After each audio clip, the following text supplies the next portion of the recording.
Ladies and gentlemen, it's really beautiful to have you back today. I hope you are all doing well and that the Lord has been good to you as He has been good to me. I hope you are safe, sound, and healthy. So, where are you watching us from today? We are here at the heart of Arua City, and I'm so excited, very excited to have you back for this episode. So for you who are new, this is the Trinity Show with me, Trinity Peace Gorondru, your host. This is a podcast where we celebrate the excellence of West Nile. We share our stories as people of West Nile to inspire, to transform, to just share our beautiful stories. And if you're out there, whether you're from Alur land, whether you're from Kebu land, from Lugbara, from Aringa land, from Kakwa, from Madi land, we want to hear your stories. And we represent our voices as the people of West Nile because we think that we need to have such platforms where we celebrate our own. Now, today we have a very special guest, a very special guest from United States of Madi land, my own motherland. I'm very excited because she's my sister. Actually, she is my sister. And don't be surprised if we end up turning this talk into a Madi Women Forum. She's a lawyer, she's an author, and she's going to share with us her story, her journey as an author, and how she got here. She recently published a book, I think at the beginning of the year, Unlocking Potential. I'm not going to say so much about her. I'm just going to welcome her to introduce herself. Irura. Manjara. Hello, viewers, listeners, our people out there. I'm very honored to be here on the Trinity Show. My name is Ujeo Mary Consolate. I'm a lawyer by training. I come from Moyo, my home place. Although I'm currently based in Kampala. And I do come visit West Nile once in a while, work-related visits to see people at home. And I'm happy to be here. Arua is a familiar place to me. Okay. I'm happy to be here because this is where I had my secondary school education. 92 to 98. I was here. Okay. Those are 6 full years. Wow. From Muni Girls O level to Mvara Senior Secondary School. So to me, it's an opportunity to see the changes taking place and meet the people and see how life is slowly transforming. Yeah. Wow. Yes. Mary, you're welcome. Thank you. Irura masini wedako nyalo kendo dia CE. In case we end up branching and using Maditi, please. Anyabe amanira, you'll understand in the spirit. Let us start from the beginning. Okay. I read your book. I actually read this memoir. I should say congratulations, like big congratulations. I enjoyed it from the very first page to the last. You shared a lot of wisdom, and I want us to start from the beginning. Okay. Like from the beginning. Who is Ujeo Mary Consolate Moro? Take us to like your background, your childhood. Okay. That's quite a long one. When I look back and I see how far I have come in life, I am amazed to know the years I have made.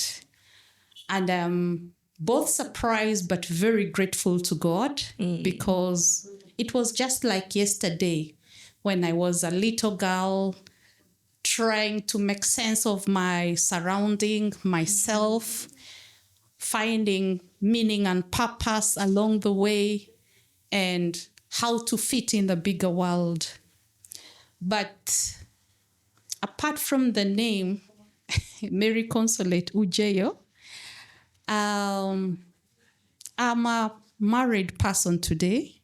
Okay. My husband is Moro Jamba Luciano. Okay. He comes from the Kakwa community. Yes. I hope you're learning some Kakwa. Well, incidentally, he's based in Canada. Oh. Yes. His father came from the southern part of Sudan, and the mother came from Koboko. But he grew up here in Uganda, the early childhood up to primary 7 in Kampala with his maternal uncle. And then we met at Mvara in A level. Oh. We studied together, but there was nothing between us.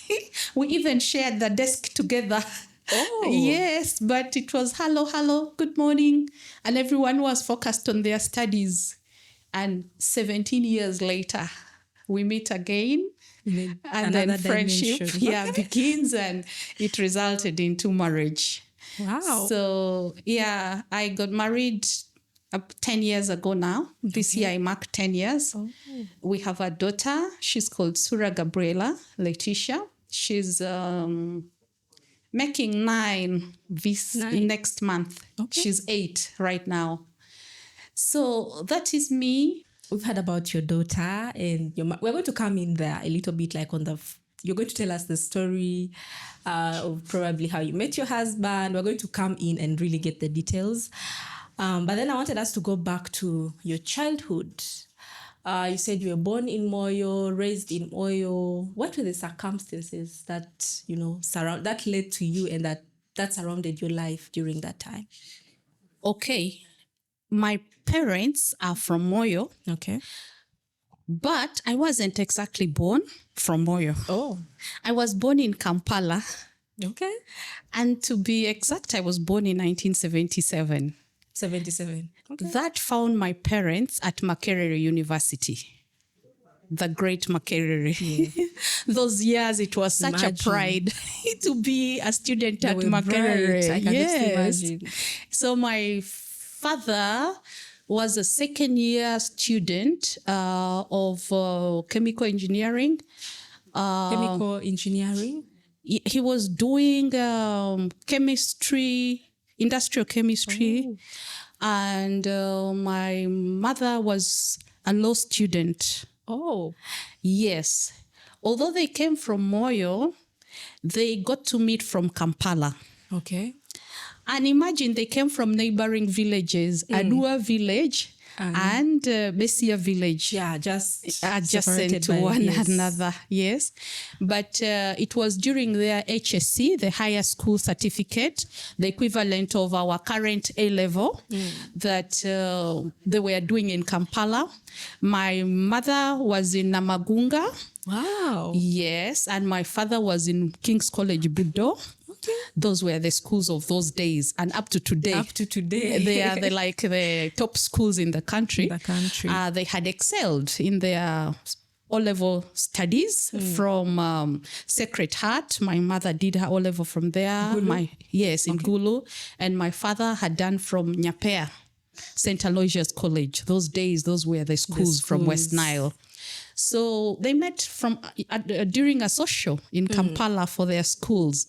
And when they discovered they were all Madi out there in those top schools, they were so excited. They instantly became friends, and that friendship grew until they also found themselves at university together.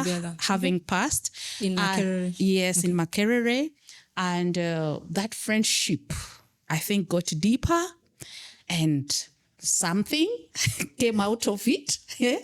And that was me. I came unexpectedly. Okay. And yes, with my coming, it marked a new set of events in their lives and in my own life. Okay. Yes. First of all, they were still students, so they were not married. They were not, yeah. Yes, and the understanding things should be done the proper way is you finish school, then you get work, and then you marry. Eh? So their relatives were not happy with them. And even the rules, I think, governing the students' life was different those days. It was not encouraged, perhaps, for students to get pregnant before they completed. Completion, yeah. Yes, so the relatives were really not happy. Okay. And they showed it. Even when my parents and the relatives of my father came together to say, look, there's been a relationship between our brother and the young lady. They are in love. They have intentions of settling down in marriage. Can we formalize and allow them to continue with life and studies? The relatives of my mother were very not amused, angry, and reacted in a very not positive way. Yeah, I think I can imagine, your daughter completing from one of the best secondary schools. They were bright, obviously, like for you to go and do law. And then maybe when you reach there, then she conceived, maybe that anger and all that. So did that continue until you were born, or there was some sort of reconciliation before that? No, I think up to when I was born, they were not happy. Okay. They failed to amicably settle the issues. Okay. So at the end of the day, even the marriage my parents wanted to have did not take place. Oh. The two sides of the relatives disagreed badly. Okay. They actually fell apart. So also my parents had to go their own ways. Oh. Yes. Actually, my mother was affected by the whole incident. Okay. Emotionally, psychologically, she had not expected that. So it shook her hard, I think. It affected her health. She ended up dropping out of school, the university. She could not complete the law studies. My father was blamed as the cause of all that. And also he was bitter with that experience. First time love going sour like that. Sour. So they went their ways. And me, I ended up taken from my mother at 3 months old. And so when you were 3 months, your mother gave birth to you still in Kampala. So at 3 months, okay, let's continue from there. Yeah, after she gave birth to me, she tried managing as a student and a mother, but with the health challenge now, she could not manage. Okay. Yes. So I was taken and given to my father's mother. Your grandmother? In the village in Moyo. My mother had to take care of herself since she was not well and had dropped out of school. My father continued with the studies, but he was also definitely affected by the reaction. So eventually, my father actually never got into relationship again. Oh. Yeah, he didn't marry. My father died in 1989. I was the only child he had. Okay. When you were brought back to Moyo at 3 months, you were handed over to your grandmother. Yes. So basically, she was the one who nursed you at that. Yes. Okay. Okay. To be fair to my mother, years later, when she became better, she went to Chambogo, ITEC of those days, the National Teacher Education Center Institute.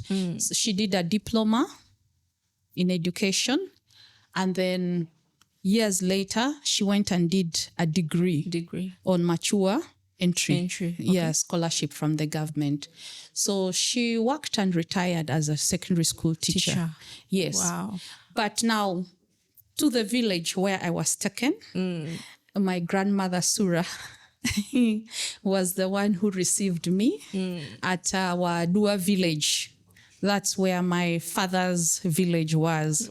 Oh, that's actually my grandmother's village too. So Yes, and that's we actually came my to realize we are related. we are Yeah, actually related. Yeah. yes.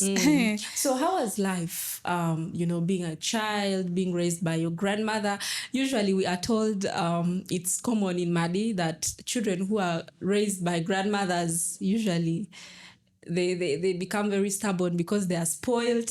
Grandmothers, how they spoil children. So how was your childhood in the village, being raised by your grandmother?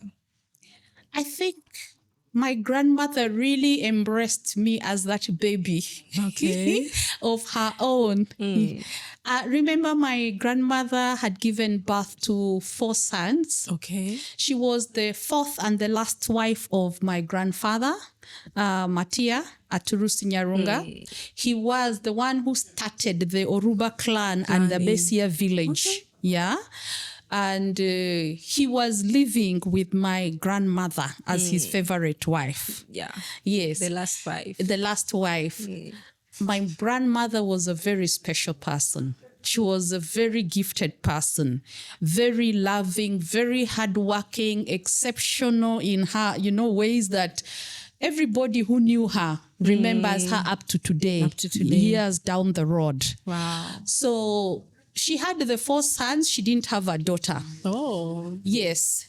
Now, by the time I was taken to her, we ended up 4 daughters that she raised. Those were her granddaughters. Okay, from the 4 sons. For them, 4 sons.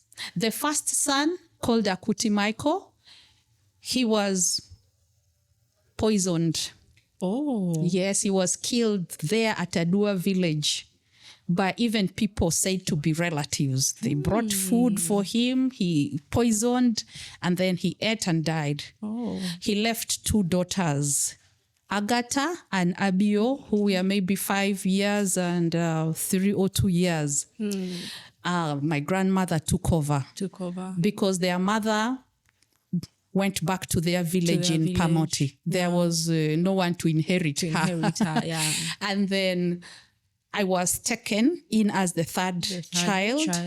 And then a year later, my father's immediate elder, called Uncle Kinyamatia, who was working in Fort Poto, also brought in a little daughter girl called Oliver.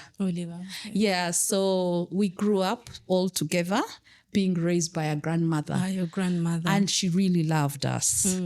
But the times were very difficult because that was now 77 I was born, 78 Oliver comes in, we become 79, wars coming.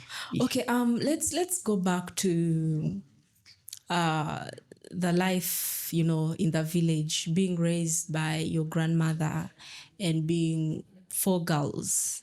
Her daughters now, who, granddaughters who became daughters. Yes. How did that experience shape you, being raised by your grandmother? And was there a point in time, or maybe you were really very young, you couldn't notice the difference, but was there a point in time where you missed maybe being with your real parents, like your mother and father, being together and all that? I was too young to say I miss being with my parents because I didn't know what it meant to be. Okay. But I embraced my grandmother as my parent. Imagine if 3 months old, that is the person who raises you. Okay. Of course, when they brought me to her, it was challenging. She was already an old woman who had raised people. Here I was in need of suckling breast milk, dependent on that. I couldn't have it. So they were giving me milk from the cows. My grandfather had a kraal. So somebody used to bring in the milk. I was taking, but still I was missing breast milk. So I'm told I used to cry and I would be touching all over trying to look for the breast. Until it reached a point she started putting me on her breast to stop me from crying. Then I would suckle even when there was nothing coming at the beginning, I seemed to calm down when I was suckling. Okay. And to everybody's surprise, the breast milk started coming. Oh. Yes. And So now, you were nursed by your grandmother and you suckled her breasts. yes, I did that. And I think it bonded us so much with my grandmother. We were inseparable. Oh. For the first 10 years of my life, I was where my grandmother was where I was. You were, okay. Where she went to visit her relatives or what, I was at her back strapped as a baby.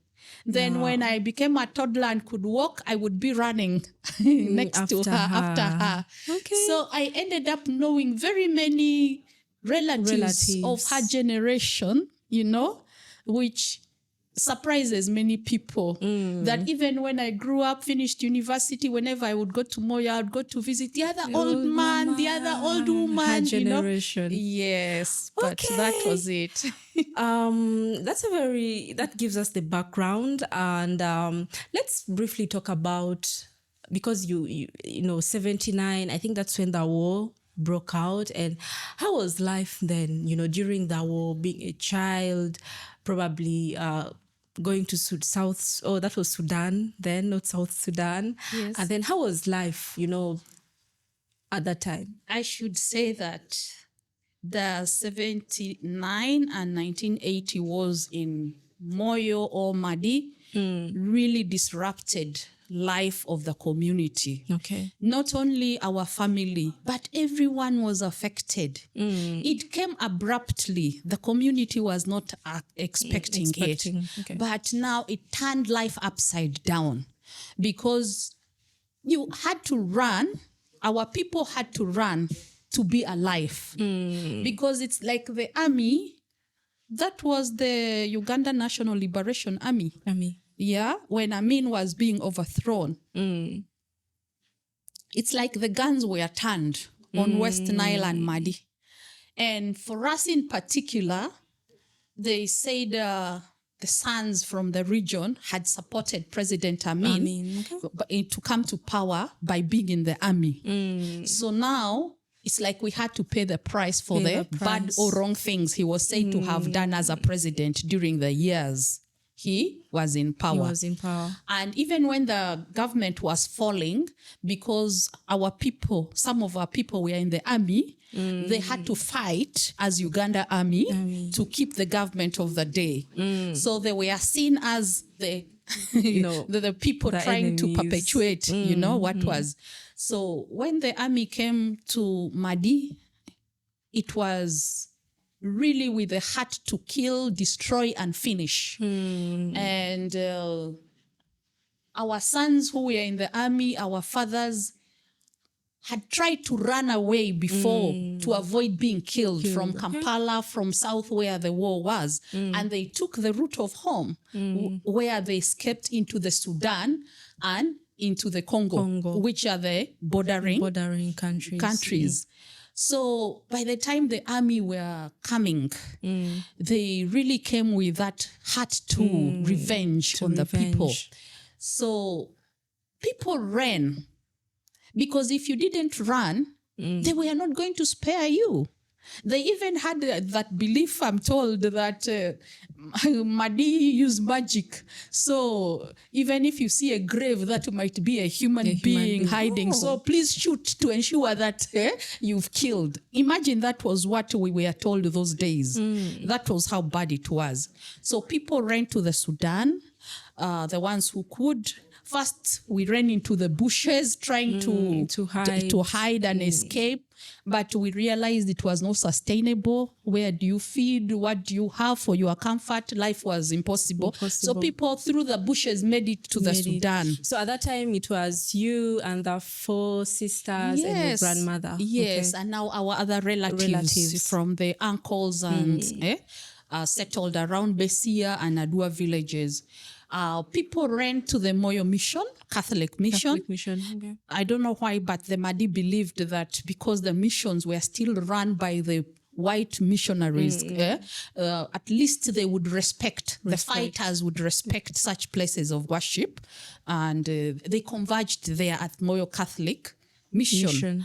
And the places were overwhelmed. The primary schools, the churches, the facilities were full of the Madi who had failed to run. So while the authorities tried to keep people alive, it was overwhelming.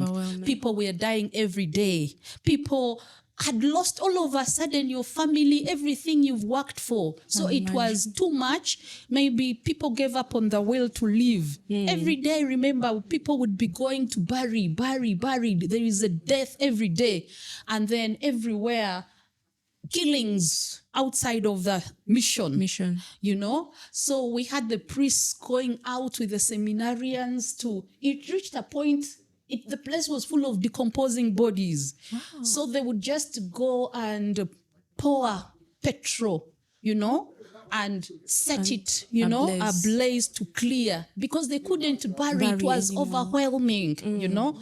That is something that hit hard the community, and very instantaneously, that the response, they couldn't cope with it, you know. So for us, after a few weeks at the mission, we just realized we couldn't manage. My older uncle Guno, that is the oldest son of my grandfather, arranged that they go to South Sudan, where our grandfather's maternal relatives were, called a place called Udupi, to prepare so that we proceed there. And that's how we went. Twice, 79 and 80. 79 people went, and they were told, soon it's over. President Obote called people to come back. And when they came back, within a short time, another war erupted. So now this time when people went, it was catastrophic, you know. It was very bad that they couldn't. And now the 80s became the years our people were spent in exile. Yes. From 80 up to 86, 87 was when some people were able to come back. Okay. Yes. Now I can imagine being a child at that time, the circumstances that surrounded your life, being raised by your grandmother, your aging grandmother, plus some of your other younger sisters and the relatives, witnessing things like, bodies being decomposed, the burials. I can imagine how traumatic that was for a child. Let us go to your education. During that time, how did your education journey start in connection to your career? When did you start actually schooling? Around 83 there. 83, okay. You remember the war disrupted also education because there was massive displacement. We fled into exile as refugees. But not everybody remained in Sudan. The life in the Sudan was equally unbearable. You know, no health facility, no education, no relatives or food. People were dying in numbers every day. So people kept on crossing back the borders in the night, coming to Uganda to look for food, to scratch for things here and there. And yet the rebel forces, now the local sons of Madi had also run into the bush to fight against the government, the Liberation Army, for killing our people. It's like, we have to do something to protect our people. The young boys, the men got into the bush. And now it became two sides for the Madi people to deal with, because they were also accusing some of our people for collaborating with the National Army. And the National Army was accusing the people for collaborating with the rebels. Yes, the rebels were called Oruba in Maditi, you know. So it was terrible.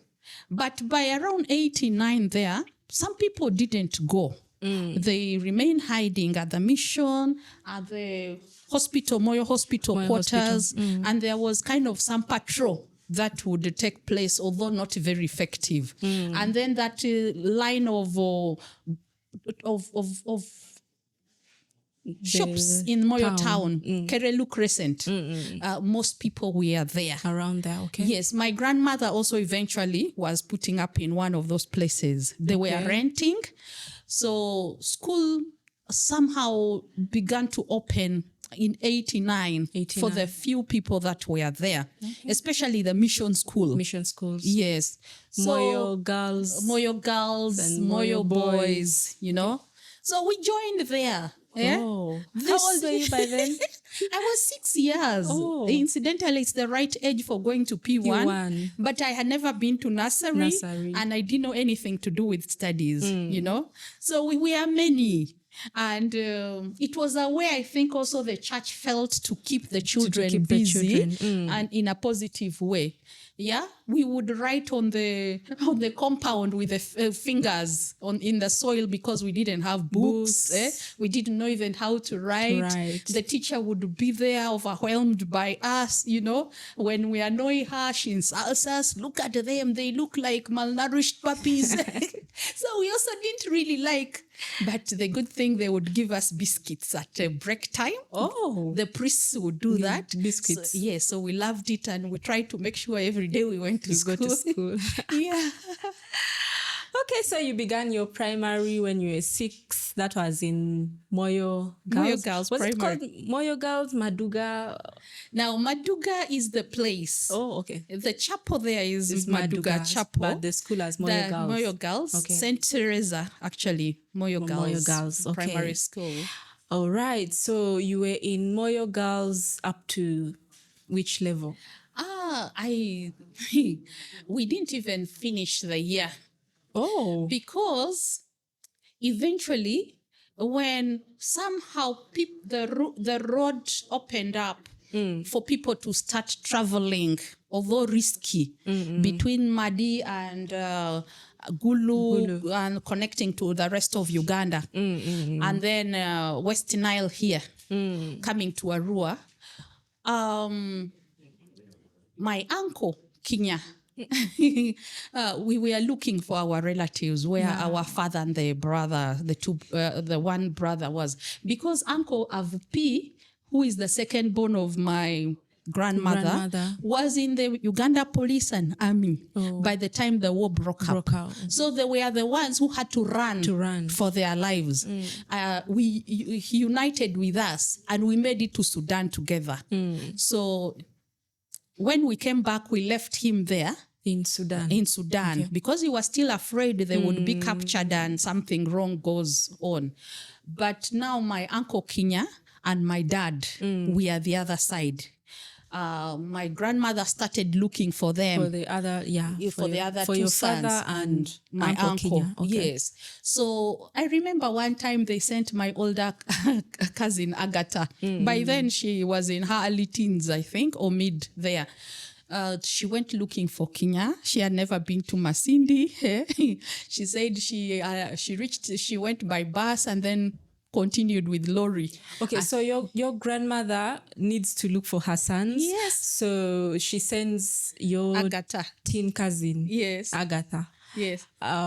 Did she know where your uncle was? Like maybe where she was going to go specifically? No, but from communications here and there, what we had come to know was that from Nyakasura, where he was in Fort Poto, he was now at Kabalega Senior Secondary School, teaching there. So Agatha was going to look for him at Kabalega, although she had never been that there. Side. Yeah. Oh. So she tells us of how she reached and alighted Masindi town. Near the market. So she was confused. Where do I start? You know? Were there buses then? No, the bus only, maybe the bus could go up to Kampala, but it wasn't passing Masindi. Okay. So it left her in Gulu. And then she continued with a lorry. Oh. Yes. Okay. So she said when she was at the market there, confused what her next move would be, she was now thinking, let me go to the police and inquire, where is Kabalega? How can I get there? Okay. Then she looked and saw somebody passing on a bicycle. And the head looked like for Uncle Kinya. So she got convinced that must be Kenya. Then she started clapping their hands, shouting, "Uncle, uncle."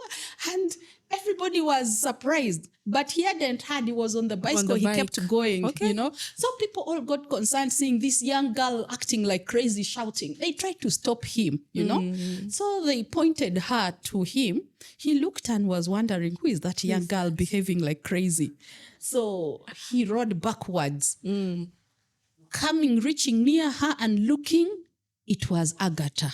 He was in a shock. Is it you, Agatha? You know, he scooped her up in the arms, carried her. He hugged her. He was so excited. Oh my God, Agatha, how did you reach here? When did you come? How are the people in Moyo? Is Sura there? Our grandmother is called Sura. How about Abio? You know, Dadia, Oliver, Uncle so-and-so. So Agatha was crying.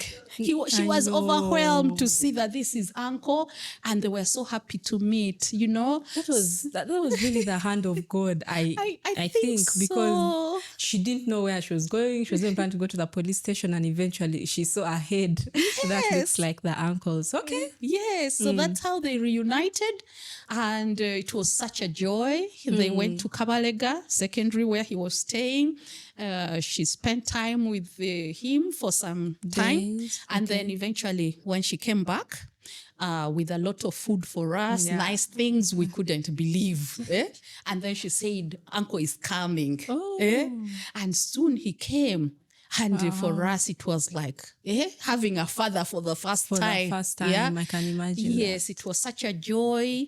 We were very happy. And then he said, I'm going with you people. Oh. Yes, I'm going to Masindi. So you can go and study from there. We all were happy. But grandmother refused to go. She's like, I am not going to enter into a vehicle for the first time in old age. Oh, yeah. She had never entered a vehicle before. Yes, she said, I hear the buses, the lorries shake people so much that you reach when your bones are almost broken.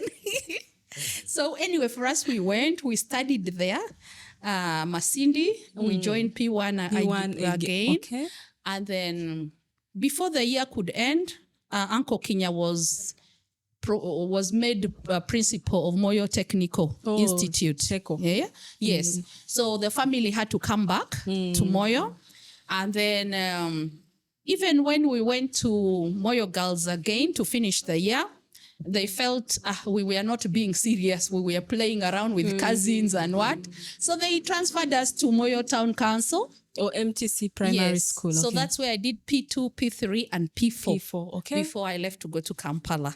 Oh. To join my father. My father came and took me. Okay. So let us, after you went to Masindi, you came back. From Moyo Girls, you were shifted to Moyo Town Council Primary School. Yes. So how did your father come? You had never met him before at this point, right? I had never. Okay. During those years, from 83 to... My father came in 88. Okay. Yeah, those were... From 83 to 87, 88. It's all the years Moyo tried to come to terms slowly with what had happened. Okay. The life in Sudan was unbearable. So people kept coming, you know, whether the insecurity in Moyo was still there, one by one, they would come. But we also realized it seems many of the Madi people working in other parts of Uganda had lost jobs. They were coming back home. So it was a trying time for the community. Uncle Kenya's place was at Lowy Quarter. That's where we settled. At first we were renting, and then he bought plots there. And built. Okay. So it became like the home where most of the relatives were received as they returned from whether Kampala, whichever part of Uganda, or Sudan. You know, they would come spend with us days and months and even a year or so for some people as they looked for where next to go, you know. So it was... He stood in for most of our relatives, you know. people came back in poor state. Yeah. They needed the rehabilitation. They were sick. They were poor. They were in torn clothes. They were in misery, psychologically tortured. It was a difficult time to pass through as the Madi community then. But people were determined and happy to be back home and to see how they could rebuild their life, you know. Unfortunately, Uncle Kenya fell sick. Yes, I don't know what was happening even in the work world, but it seems things were not working well. Yes, he had conflict, I think, at work with some of the people, like the lorry for the MTI was snatched by people, I think powerful people in the district. They took it to Sudan. They were doing business with it. So when he tried to follow it up, it brought a lot of stress. And the end result is my uncle started losing his head. Yes, he started breaking down. We saw it happen. He would come home and talk endlessly, even sometimes mentioning the names of the people involved in the district who were putting that stress on him. The frustration. And eventually he was stopped from work. Even his salary stopped coming. So you can imagine the kind of life we fell into. And yet he at first he was like more of like a refuge to the rest of the people. And now he's in this state where he's becoming helpless. And it was sad. We could see the family struggling. Thank God that we were a family that even when he was working, my grandmother, my uncles, the whole family believed in working hard, cultivating, farming and getting food from the garden to supplement what he was buying, you know. So that's how my father and relatives, I think across in Kampala and what was happening. And especially my father, even his other cousins, the uncles in Kampala were putting pressure on him. Go and bring that daughter, you know. She needs attention. She needs to study.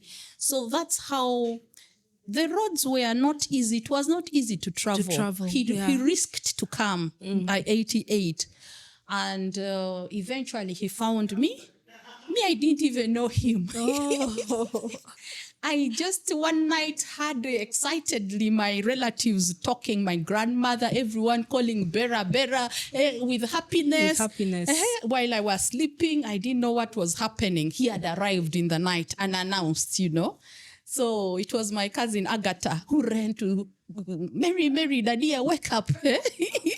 Daddy has come. Your father has come. What? Anyway, I came out. He scooped me up in the arms. He was so happy, you know. But I was just looking at this stranger. I said, this guy looks smart and nice. He's not like us. But that was how he said he had come to take me. How old are you then? I was, I think 10, around 10, going to 11. Yes. So, after a few days of visiting relatives, everyone was happy to see him. We went to Kampala. We passed via Rua, slept at late. Dr. Adiwak was home. They were friends. They were at university together.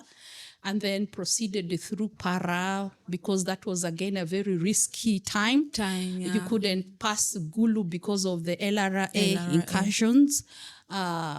Also, Para was not very safe, but somehow, we thank God, we made it to Kampala. Then I started staying with him, where he also had issues during the war. Yes, where he was working as an industrial sugar chemist at Kinyara. He was working at Kinyara? Yes, Sugar Works. They lost their jobs when the governments changed, you know.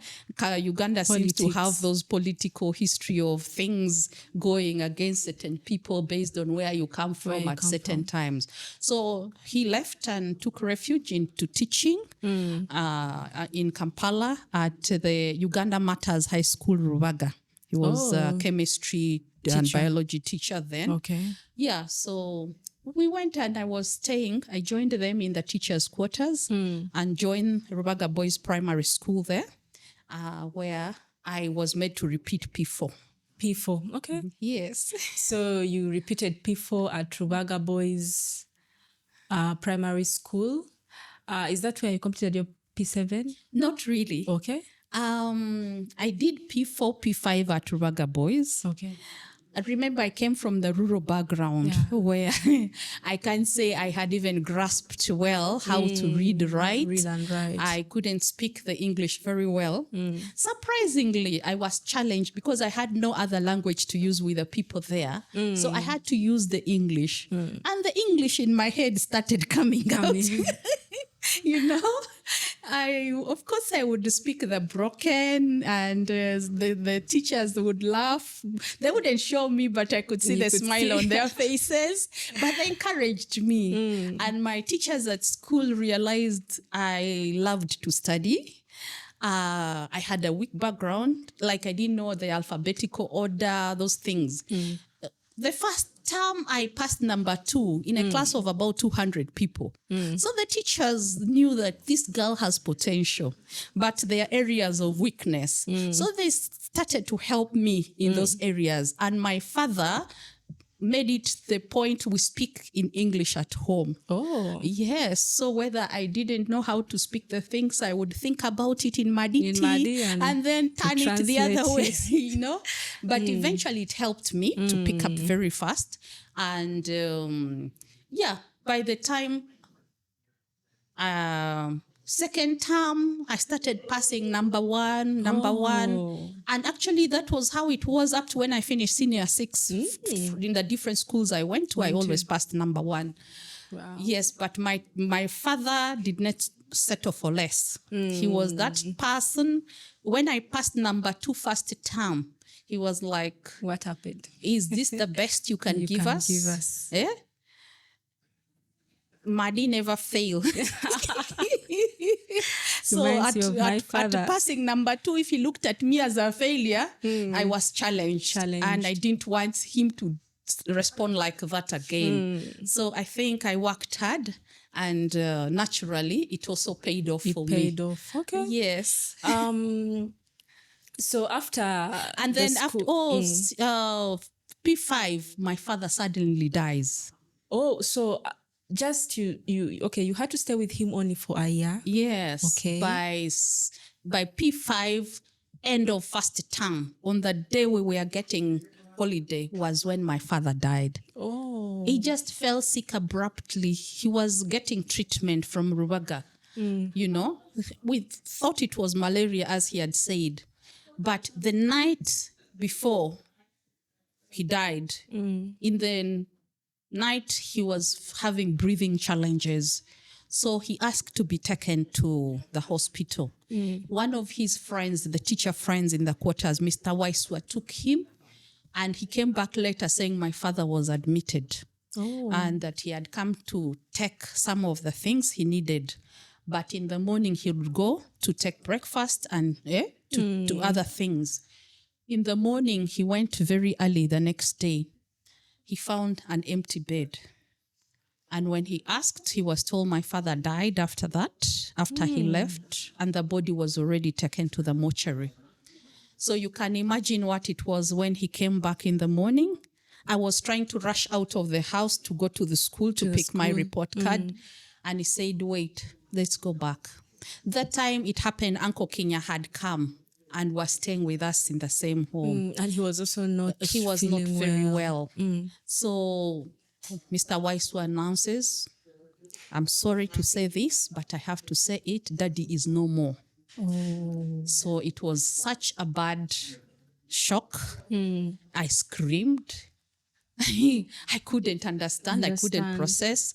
But anyway, he hugged me and said, yes, Mary, this is what has happened. We have to face it. We have to be strong. Anyway, that was it. That's how my father went. By that time, had you met your mother? Had you? Yes, when I was there, the 1 year and one time, my mother came about to visit us about 2-3 times.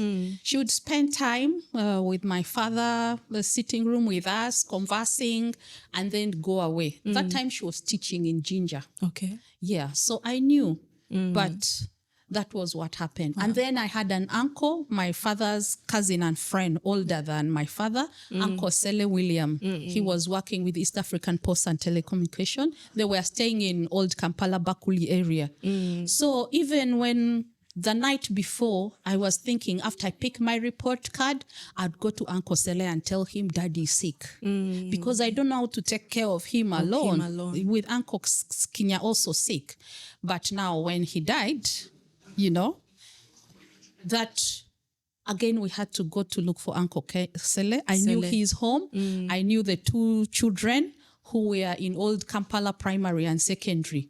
So we traced them at school, and they went and informed their father how Daddy had died. Yes, so Uncle Sele came in. He informed Uncle Peter Iku, who was their friend already. Peter Ikudolo. Dolo, former yes, those were okay. the Madi elders in Kampala, but they were friends of my father. They had worked together. In Kinyara. Okay. Uncle Ikudolo had worked with my father in Kinyara Sugar Works. So that's how now the Madi community, relatives, friends were assembled. People started arriving home. Anyway, at the end of the day, they couldn't take my father for burial in Moyo. Even when they wanted to do it with their whole heart, including chartering a plane. But the security situation was not good at all on the road. You couldn't access Moyo from Kampala because of the LRA. Okay. So he was buried at the cemetery of the church cathedral, in Oruba Cathedral. Okay. Yes. The school where he was teaching was run by the Brothers of Christian Instruction. So somehow that network made him to easily be buried there. Yeah. Okay. So it means after your father's burial, you had to leave that. Yes. Okay. I was taken over by Uncle Sele. During the burial, I remember him saying, I'm going to go with Mary. I will not leave her alone. She's going to be one of my children. If my family is having something to eat, we have to eat together. If they're going to school. So that's how I went to old Kampala. I finished P5 walking from old Kampala to Rubaga every day because my father had paid school fees for the whole year.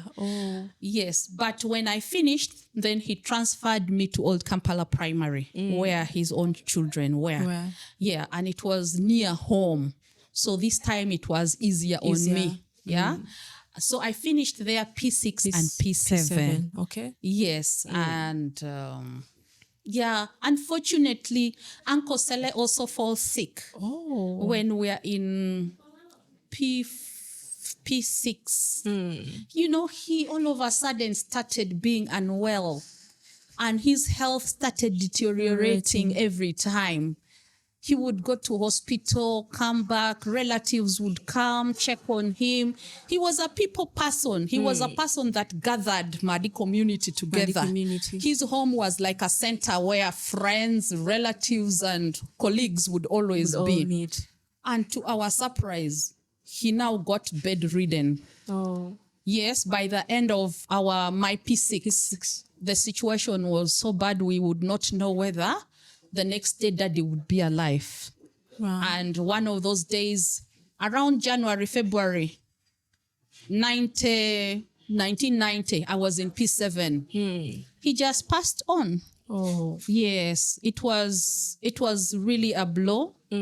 And this time the community relatives managed to organize. The body was taken to Moyo for burial. Yes. Yes, the road via Gulu was still very risky, but people risked like that to accord him the burial. And then we went back. His children and I were taken back. So to stay in the post office, his employers allowed us to stay the whole year.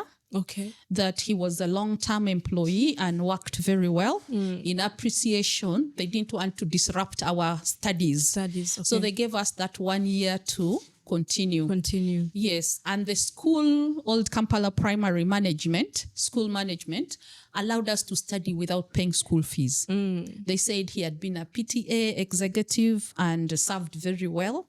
So as their appreciation, and we were all studying very well. I was with the 3 of his younger children, the okay. daughters. So we were 4. We were passing very well in our studies. So the school was happy. That's how we were able to finish. P7. P7. Oh, yes. okay. Wow. And remember, my grandmother died in around 90 or 8 late there. Soon after my father died, we also got news when I was staying with Uncle Sele that my grandmother had also died. passed on. Yes. So in that space, I had lost all those people. And then Uncle Kenya was not well as well. I can imagine you being, I think, almost entering your teens, probably early teens, and experiencing such loss.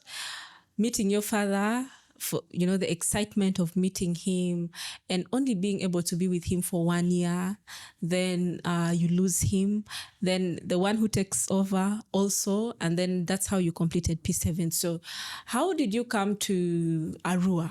How did you, we are now just going to run through that, like the Arua experience and then your campus life. Okay, very good. When we are in Old Kampala, that year we were staying together. Another uncle Drametu, Okay. His wife, Elvira Drametu, is our aunt, he also lost his job in Kampala. Yeah. So they joined us, the family. We were living together. With Uncle Sele. In late Uncle Sele's home, okay. So at the end of the year, Uncle Drametu got a job to come to work in Arua as the deputy director, Muni National Teachers College. Okay. Yes. They asked that I come along with them on holiday. I was on P7 vacation. And then I knew I would go back because I applied for schools there. My teachers advised me to apply to Namagunga, Mount St. Mary's, that it is the best school in the country. They wanted me to be a doctor. And my dad, even before he died, the P4, I was with him, always used to say, you have to go to Namagunga. So I knew that this is in line with my father's wish for me. When results came, yes, I passed very well. I got aggregate 5. Oh. Yes, that accorded me admission to Namagunga. But, here we were in Arua, and my uncle says, but now if you go, who will pay for you there? We don't have that money. And so you are going to join Arua. So that's how I joined Muni Girls. Okay. Yes, senior secondary. A very humble place then in those years. We still had structures, grass thatched, struggling, like many of the schools that time after people came back from war. Yeah, facilities were not good. Muni Girls was a community initiative, I think, supported by Church of Uganda. So it was struggling, but we had very determined students and teachers who were out to build the school and make it something worthwhile. Okay. So I joined in. And we struggled together. Our headmaster was Ondoma John. Mr. Ondoma John. Yes, he's still alive. And we are very proud of him. He made us believe we could do it. Come what may, I will try, And we did, whether it meant making the bricks to build the school, carrying those bricks on our heads, fetching the water from the swamps. We did it. And we saw Muni Girls changing. from when we joined to the time I left senior four. Senior four. Okay. It didn't have a library. It didn't have a laboratory. We never had electricity, but the library was built. The laboratory was built. We continued to use lamps and pressure lamps. But pressure lamps. yes, we were a believing community. We believed in God. We did everything together. We excelled in sports. We were performing. We were actually the best girls' school in the entire West Nile region in terms of performance. Yet you look at the situation, the food was wanting. You know, you work so hard, you're so tired, but we had a determined spirit. And yeah, end of senior four, I passed very well. That was the best result for girls in the whole region. Oh. Yes. And I was admitted for sciences in what? In Nabisunsa Girls. But around senior three there, we had change of headship. Mrs. Aiseni Margaret came and took over while Ondoma was transferred to Mvara. Mvara, okay. Yes. Mrs. Aiseni Margaret came from Nabisunsa Girls. It's one of the top schools in Kampala. So she's this woman who put in us the spirit of, yes, we are West Nilers, we can do it, whether we are women, hold your head high, walk with your shoulders straight. And she empowered us, you know, she made us believe we could do it, and we did it. You did it. So Muni kept on growing from one level to another, from strength to strength. And then I didn't go to Nabisunsa. Yes, because again, my guardians were saying, who will pay? And that money we cannot afford because we also have our own children. So I went to Mvara. I just told myself, no, I won't do the sciences. I will do the arts. Because I seem to be naturally more gifted there. In the arts. Okay. The sciences, you have to read to understand the concepts. With the arts, once I've understood the concept, I know how to think and apply knowledge. That was what occurred to me. I already was participating in things like debate. Writing competitions, representing Arua every now and then in national competitions, you know.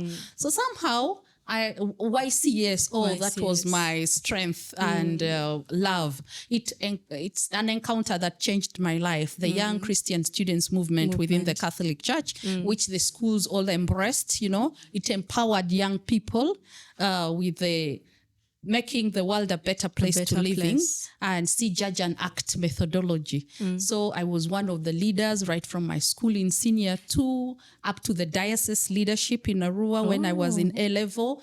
So it exposed me and empowered me. And when I joined VARA, I settled down for history, economics, literature, and divinity. Held, yeah. So for me, it was an interesting challenge to study with boys. And Mvara was quite a place to be in. By then, had you thought of what were you thinking in terms of your career? Had you already started thinking about, the legal field and all that? Well, over the years, I had experienced many things, and I had also seen life in our society. I questioned many things within myself. I didn't agree with many things happening, whether maybe in the home, in the community. I felt some people did not get a fair deal. The girl child was one of those, especially teenagers, adolescents. They are made to carry the weight of the work in the home. They don't have a voice. They are not listened to. No one cares about their needs. They are not supported. The boy child is always preferred in our community. I felt some of those things were not right. Is this how it should continue? I was not happy about that. How can we change things for the better? Because we all desire a fulfilling, happy, healthy life, So I used to read a lot. I loved novels. Yeah. And because my friends knew I liked, they would give me, books. And why they gave me, they knew after I read, I would tell the story. So at school, I was always followed by groups of people. Oh, so after reading the novel, you gather them and then you tell them the story. Consolate, tell us the story. Oh, this book I read, then senior 1, senior 2, 3, we are always around me. Okay. So I would read and tell them. Then I was reading the John Grisham books on law, criminal law, evidence, and I got carried away. I was like, this is about justice, fighting for justice. And if it means one has to be a lawyer to be engaged, I think I need to become a lawyer. That's how yes. And because of some incidents I had been through, seeing even other children go through because they were not born of the family or they are being accused falsely, no one to defend them. I felt I want to be a lawyer so that I can work to bring about transformation, to bring about justice for people whose rights are being unfairly either violated or denied, So that's how the motivation the desire for law came. Okay, so after A-level, you went to, after you finished from Vara, where did you proceed for your... Yes. Mvara, we struggled. The teachers were not regular. The books were not there. Sometimes you do 2 whole terms without the teacher for the subject. But I realized instead of complaining and not doing anything, which won't change, try to do what you can. So I attended the lectures diligently. We had discussion groups with the boys. The boys actually liked me and we were focused and disciplined. So in the end, it worked miracles because I still emerged the best in the whole region. Wow. And I was taken for law on government at Makerere University. Okay. Those days, that was a very rare achievement. Really? Not even those days. In the entire northern Uganda, I was the only one on government scholarship. That was in 98. 98, okay. Yes. So it gave me the opportunity to study law and become a lawyer. Wow. The university experience was life transforming. So you get exposed to meet with people from all corners, levels of status, socioeconomic, from the first world schools and all that, So having gone through the struggle of coping, adjusting, refining yourself, learning skills here and there, participating in different extracurricular activities, I emerged the person who I am, ready to face the world. Yeah, that's how it was. It was campus life. Okay, we've gone through education, though not in details. Yes. I think the details are here. Yes, the details are here. So make sure you get yourself this book. Make sure you get yourself the book and read. By the way, university, one of the key things is I was elected and became the national leader for the Uganda Young Christian Students Movement. Yes. Okay. YCS is not only national but international. So it gave me so much exposure. I traveled around Uganda meeting students from all universities, colleges, seminaries. And then we had the East Africa Exposure Program where our countries and students would have joint programs, would visit Tanzania, Kenya. I traveled out of the country. I went to Denmark representing Uganda in the Youth and Democracy Program. So I was with the Madi students as a General Secretary for the Madi Makerere Students Association. I got to know my fellow tribes mates and region mates at university. I was in the choir at university, singing That with is Saint Augustine, singing together with the likes of Professor Dranjoa, Dr. Dominic Dipio, professor. They became professors.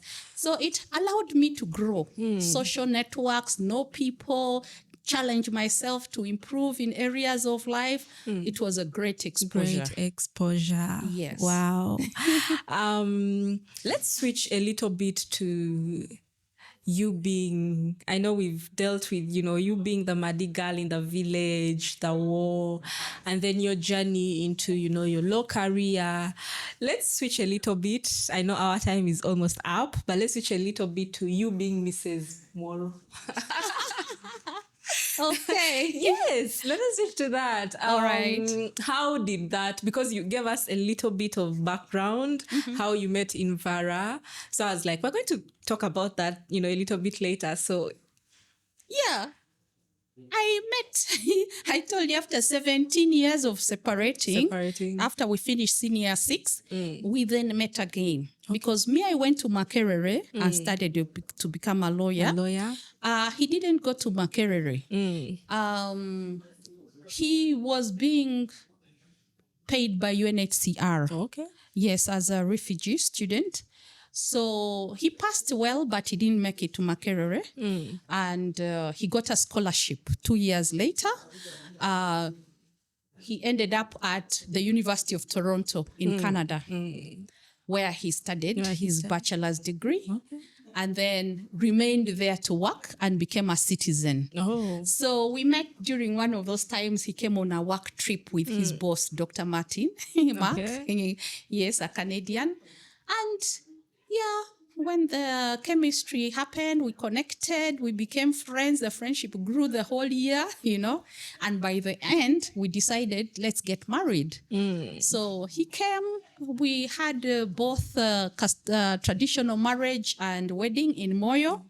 That was on the 26th and 27th. On 26th, we had traditional marriage. 27th, we were in the church. Oh, it was just... Yes, one day after another. That is again at Moyo Catholic Mission. And it was a great time. My OBs traveled from Vara, from Muni, even from old Kampala. I had some of the old friends coming. People I'd worked with, because by then, that is almost 12 years after finishing school. Yeah. I had worked as a state attorney with that government. Was after 12 years? Yes, after I finished university. Okay. Yeah. Okay, 12 years after finishing university. Did you have... I know most people, after finishing university, immediately you find there's usually that pressure on ladies, you have to get married, most times even before you finish campus or something like that. Do you think you experienced that? And also in regards to your experience, with your parents and what happened maybe when they were at campus, did that affect you in a way? Yes. Even by the time I reached university, I had made up my mind that I'm not ready for any relationship of love with a man who wants to marry. Because I'm not ready for marriage. I have come from a struggling background, poverty, without parents, many orphans as young people, I was concerned there is no proper home to call your place, So I decided I was going to first focus, work, and try to sort out certain things before I'm available for marriage. Because I believed if you take your burdens wholesomely into marriage, it might even not allow you have a happy marriage. Okay. Suppose even your partner comes with the same and you add them together, how will you manage? Plus the ones of the relatives. Yes, yeah. And if you don't try to sort out home, nobody else will. So from the time I started working, first I worked as a state attorney, doing criminal prosecutions, Buganda Road Court in Kampala for about 3 years. I did my master's in peace and conflict studies while I was working. When I finished, then I ventured into the international NGOs with the Norwegian Refugee Council legal program in Gulu, working with the internally displaced. That time now, The peace was LRA, coming to back to the whatever. Yeah, we worked on land rights issues among the vulnerable women and children. Displaced. I moved to ASF, Avocats and Frontiers. It's a Belgian organization for lawyers without borders. Worked in Teso area, human trafficking, sexual and gender-based violence, rights related, whether representation in court, awareness raising, giving legal advice. We did all those things, and training capacity of actors, the judiciary, the state attorneys, the security people, the police, psychosocial, multi-sectoral approach to prevention and response. When I finished that, I went to Kampala, worked at their head office supporting the country program, and then crossed to IRC, the International Rescue Committee, as a technical coordinator for the Women's Protection, Women and Empowerment program. I did that, moved around the country. We had programs in Karamoja, Acholi, Central Uganda. And then I realized, the years have gone. Where have I been all this time? Too busy working, making ends meet. I was taking care of my cousins, paying them in school, staying with them they were staying at my home, So even at home, trying to sort out, support this one, the other. Generally, everyone was in need. True. I found myself surrounded by relatives of the kind. Many had got into early marriage as teenagers. My cousins I grew up with, already they had become mothers. Marriage was not going on well. They were struggling. Every time I went to Moyo, I made it a point when I reached university that every year I will at least go, whether it's for 1 week, share in the life of my people. I started learning what was happening, and I was sad. Life had really taken a downturn for most of them. So I'm like, no, we can't come from a home where we had graduates, where we had educationists, pushing for the whole of Madi. And here we are in the 70s. And here we are, people are failing to go beyond primary. That cannot be. What is gone, but those who can be helped and supported should be supported. We need to rise. We need to do what can turn positively. So I was so engaged in that.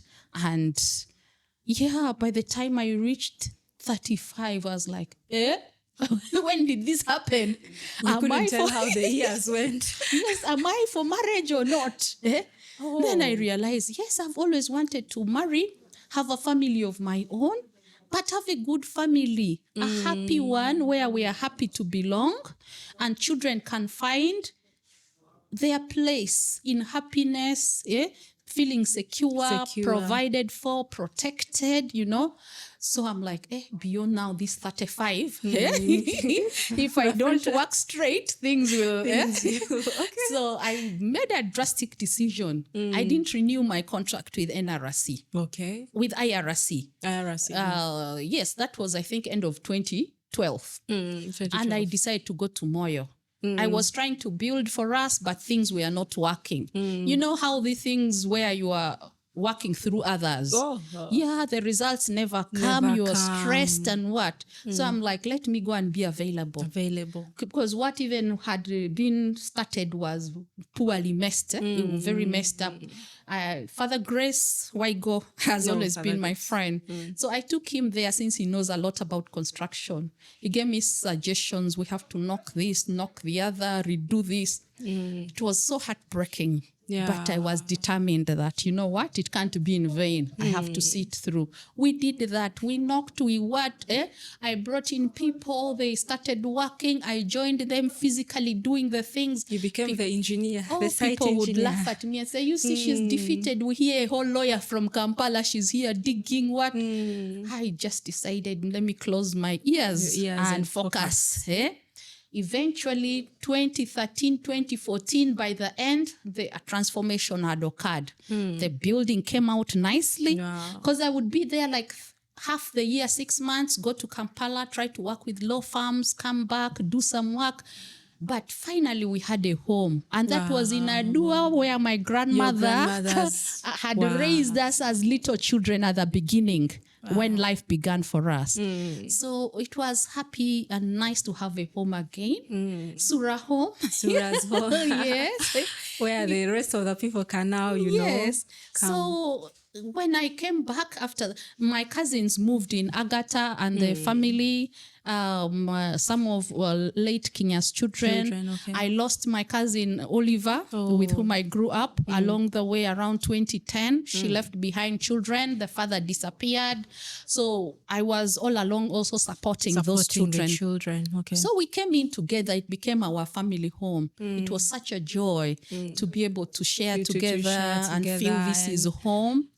So finally I said, let me go back to Kampala, settle again properly, start to focus on my future. That was when I met Moro when he visited at the beginning of the year. And by the end, 2015, we were wedding. Yeah? Wow. And we went to Canada. So I was now into marriage. Into marriage. Yes, and I was happy for that. Interesting. I actually got, those were some of my favorite parts in the book. Okay. That's why I wanted us to really talk about it. Yeah. But unfortunately, now because the time is almost, we are not going to dwell so much on that. Yes. Again, please get yourself the copy of the book. Oh, you please. will get the details of It's that all in story. here. It's all in there. Yeah. So lastly, let's come to the last segment of the book itself. Okay. Because the stories that you are narrating, they are all in the book. Yes. And what inspired you to start writing and particularly unlocking potential? Very good question. From when I joined university in 98, up to last year when that book was written, Okay. I have been interacting and going back home in Moyo, in Madi land, in West Nile, and seeing what is happening, following and experiencing. I have felt concerned that we don't see hope where we should be moving forward, progressing and getting better, stronger, breaking through with life. I've still seen struggling, suffering, people, hopelessness among youth. Among the youth, who are the majority of the population today, over 80%.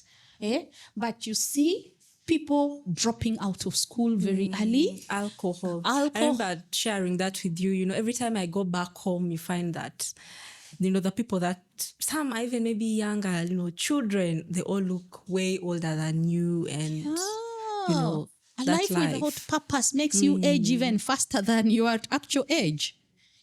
So the drinking of the alcohol, dropping out of school, the teenage pregnancy high among the young girls, and the hopelessness, laziness, being idle, chewing my rungi. I couldn't believe it. The strikes were becoming strikes right from like in 2000 and 2021, about 35 strikes in the schools in West Nile Secondary School. It's like, where are we headed to?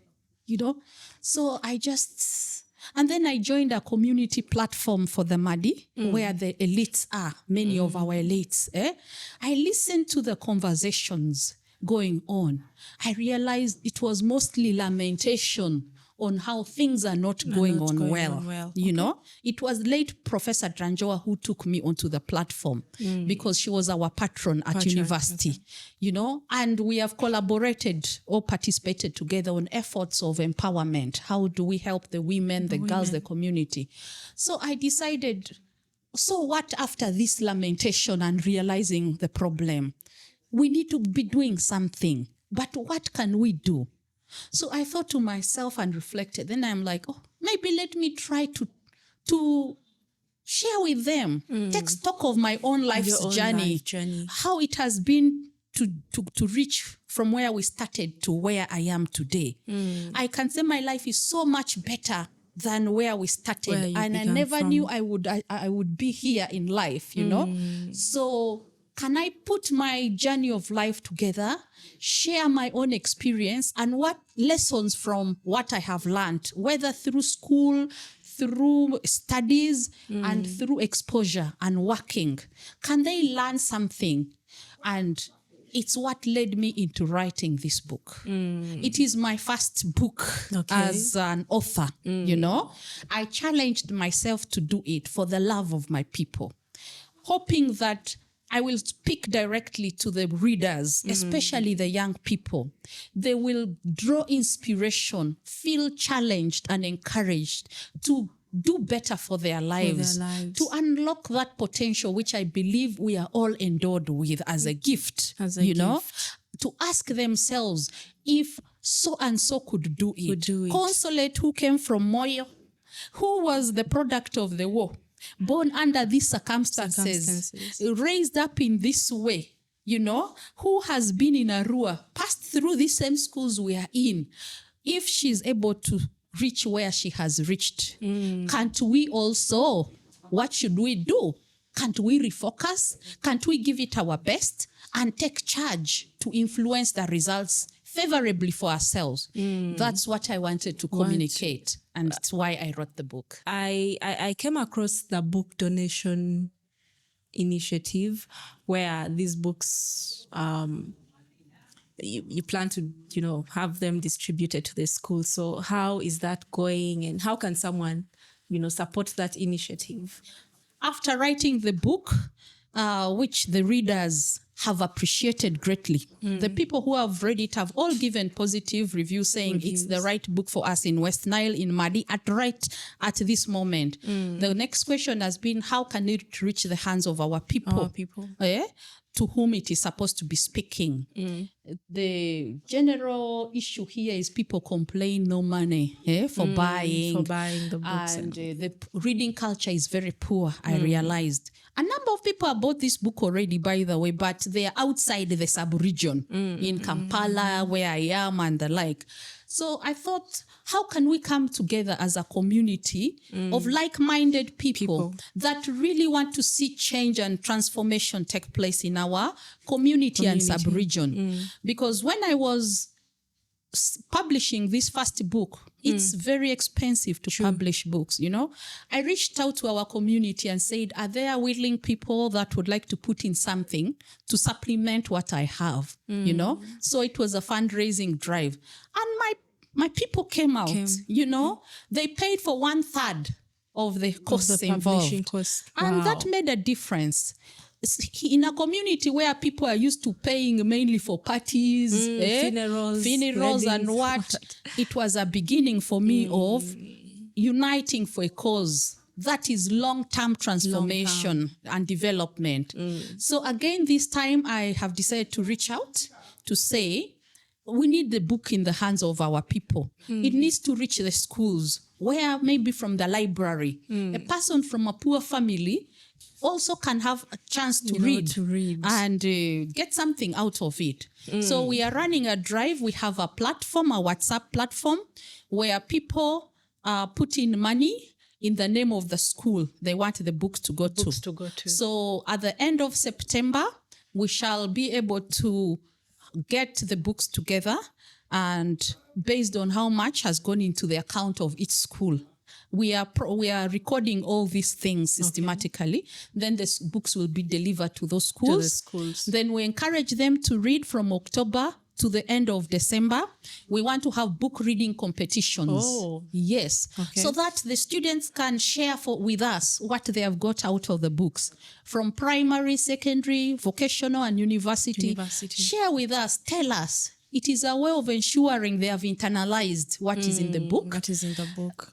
Yes, and they also are able to articulate their comprehension. We test it, and then it helps them to wake up in the book reading culture, and they can become better students, I believe, from drawing inspiration and building competence as students.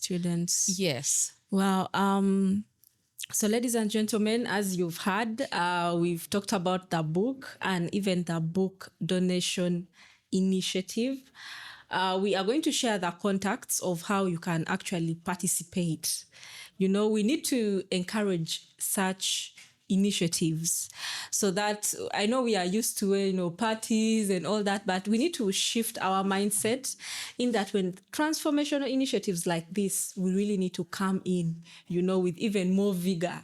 So we are going to share her contacts, so that in case you are interested to, be part of this initiative, whether the book donation, the reading competition that is going to take place in December, you can be able to connect with the team that is organizing.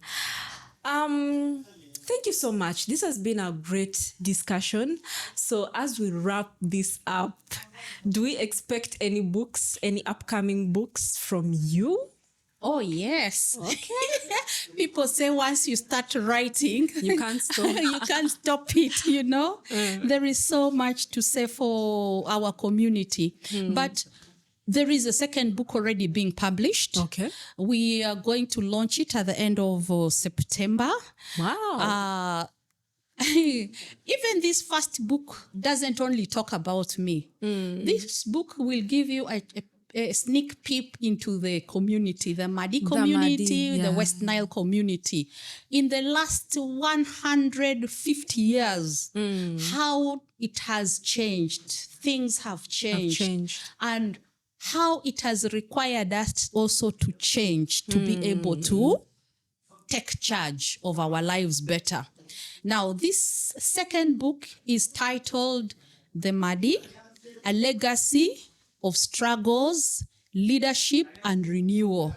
The Madi, A Legacy of Struggles, Leadership and Renewal. Okay. The book gives you a fairly comprehensive account of who we are as a people. Where did we come from? Okay. How have we journeyed over the years, from migration to slave trade to becoming part of Uganda, from maybe the Belgian Congo and the like, into the missionary encounter, into the years of progress in Madi. And then now all of a sudden the wars, how it took us back very many steps, how the broken down society has struggled, up to today in the areas of education, social, cultural, political, and all those, and the current issues really that we are grappling with. Because we really need to come to grasp with the gist of the matters affecting us, define the way forward for ourselves as a people, and try to work to lift ourselves up. Right now, we are lagging behind the rest of Uganda. That's for true. People who have traveled, you get to realize, where are we as the Madi and West Nile people? We need to up our games. No one is going to come from outside and do it for us. An outsider cannot cry louder than the bereaved. We are the bereaved. But we also have the power to turn things around positively so that we hand over to the young generation to posterity a better Madi, a better West Nile, which can compete favorably with the rest of Uganda and the world. So this second book plus the first combine together to wake up our people, shake us up, give us the direction, and rally us into action. Action for transformation. I've lost for words. I don't know what to say, but I am super, super excited, I should say, especially as not only as a Madi girl myself, not only as an author myself, but someone who is really passionate about seeing our region being represented in a positive way, and we are tired of, just hearing complaints and, people are like this, things are not working out, politics, this is the season of politics and all that. There's a lot that is being said about the region, but what is your contribution as an individual? This is mine. Like, for example, this is a platform that Yes. we've created, and you being an author, being able to put this down, we need more materials from our region. We need more representation as people from Madi land, as people from West Nile region. And I believe we are going to celebrate this. This is a very good foundation that is being laid. And I know that even when these books reach, the young children in school, personally, I was inspired by a book called Adventures of Goli. It inspired me to write my first book, Wow.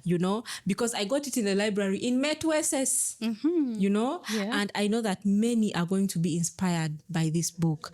So thank you so much, Mary. Thank you for being part of this conversation. Thank you for making it here. Any last words? Not last, because I'm going to have you back again. It's not really like last words, but I know I'm going to have you back again. There's a lot that we can talk about. But anything for now for our audience, especially someone who is watching out there, maybe a lady, a woman, a girl, especially. What do you have for them as we wrap this up? I will start by sincerely thanking you, Trinity Gorondru. I'm so happy to discover you're my sister, and I discovered you through your writing.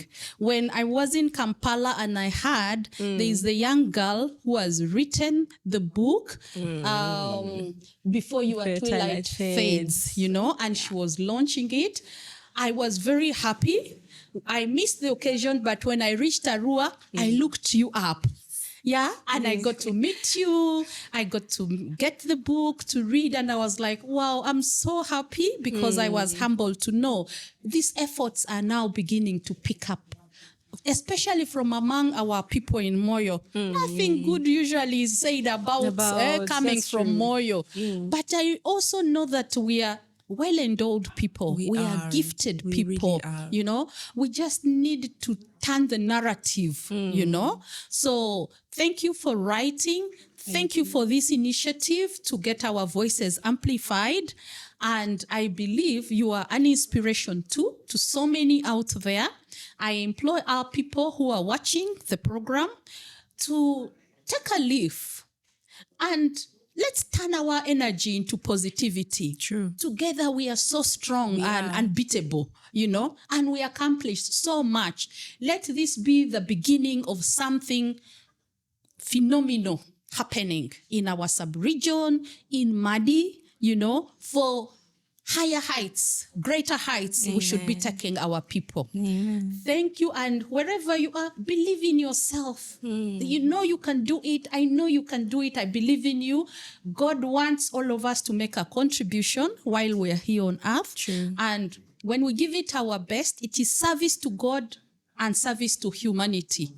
But we also get better by doing. So engage, participate in these initiatives. Let's speak positivity to ourselves and let us realize what we are capable of doing. Thank you. Anzo Posi. And to our dear viewers, thank you for your continuous engagement and for following this. This has been a long one. I think this has been the longest episode so far. And feel free to share your thoughts in case you have questions, your feedback. We will be able to, we will continue engaging with you, and subscribe in case you haven't. With that, we've come to the end of this particular episode. I hope you will take care of yourself. I hope God will take care of you. Please be safe. I know it is the season of politics. Don't engage in harmful things so that we will meet again. Thank you so much. God bless you all.